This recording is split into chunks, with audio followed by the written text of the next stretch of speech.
बिस्मिल्लाहिर्रहमानिर्रहीम अस्सलाम वालेकुम।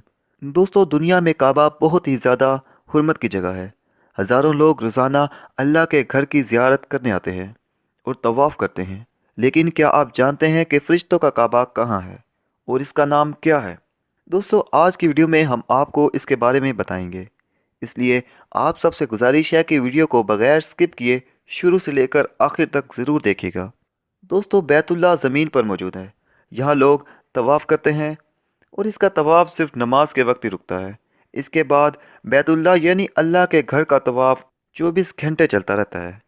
नाज़रीन, ऐसे ही बैतुल्लाह की तर्ज का एक बैतुल्लाह सातवें आसमान पर भी है, जिसका नाम बैतुल मामूर है, जिसका तवाफ़ फरिश्ते करते हैं। कुरान पाक की सूरत तूर में अल्लाह ने 5 कस्में खाई हैं, जिनमें से एक बैतुल मामूर की भी है।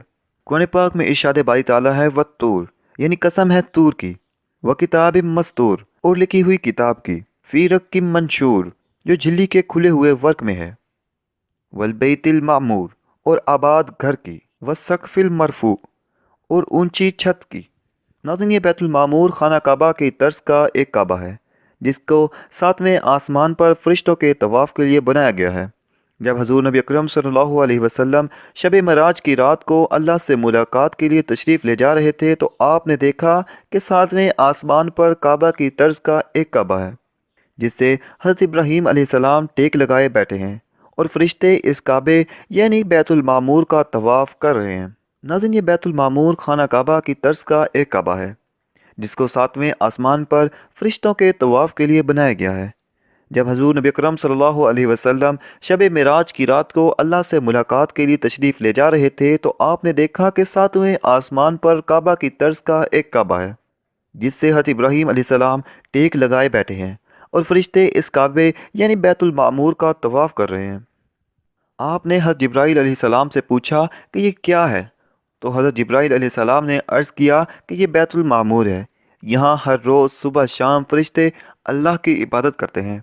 रोज़ाना सुबह शाम 70 हज़ार फरिश्ते इस बैतुल मामूर का तवाफ़ करने के लिए आते हैं, और जो फरिश्ता एक बार इसका तवाफ़ कर ले, फिर उसके बाद उसे क़यामत तक दोबारा मौका नहीं मिलता कि वो दोबारा तवाफ़ कर पाए।